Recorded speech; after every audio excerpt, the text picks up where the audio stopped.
Per మహిళకు కానీ 500 rupees gas కానీ ఇవ్వడం లేదు.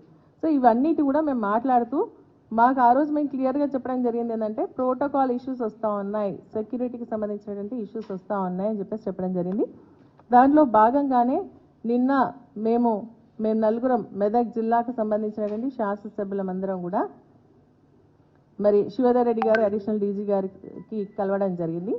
కలిసి మేము ఎదుర్కొంటున్నటువంటి సమస్యలపైన వారికి చెప్పడం జరిగింది. కాంగ్రెస్ ఎందుకంటే మేమందరం కూడా ప్రజలతో ఎన్నుకోబడ్డటువంటి ఎమ్మెల్యేలం, వారు అదేవిధంగా ఎన్నుకోబడ్డారు, కాంగ్రెస్ పార్టీకి సంబంధించిన వాళ్ళు, మేము అదేవిధంగా ఎన్నుకోబడ్డాం.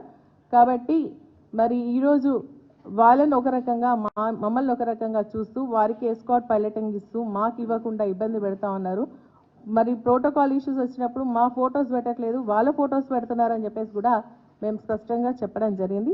వీటన్నిటిని కూడా మాట్లాడుతున్నటువంటి సందర్భంలో మరి అదేవిధంగా ముఖ్యమంత్రి గారు కూడా అందుబాటులో ఉన్నారన్న ఆలోచనతో వారి దృష్టి కూడా తీసుకెళ్లాలని కర్టెసీగా కలవడం జరిగింది. దానికి మరి ఈరోజు నిజంగా ఏంటంటే పత్రికల్లో పెద్ద కథనాలు వస్తూ ఉన్నాయి, మీడియాలో ఏంటంటే మేము ఏదో పార్టీ మారుతున్నట్టుగా, మరి రహస్య చర్చలు జరుపుతున్నట్టుగా, సీనియర్ నాయకులు ఎవరో మమ్మల్ని టచ్లో ఉన్నారు కాంగ్రెస్ పార్టీకి సంబంధించిన వారని చెప్పేసి చెప్తా ఉన్నారు. దీన్ని తీవ్రంగా ఖండిస్తూ ఉన్నాము. ఎందుకంటే మేము పార్టీ మారే ఉద్దేశం లేదు. మా నాయకుడు కేసీఆర్ గారి పైన పూర్తి నమ్మకం విశ్వాసంతో వారి నాయకత్వము పనిచేయడానికి మేము ఉన్నామని మొన్న కూడా స్పష్టంగా చెప్పడం జరిగింది.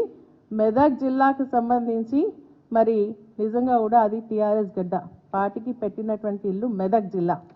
ఈరోజు ఆ నమ్మకంతోనే అక్కడ ఉన్నటువంటి ప్రజలందరూ కూడా మరి దాదాపు 10 స్థానాల్లో 7 స్థానాలను మమ్మల్ని గెలిపించడం జరిగింది.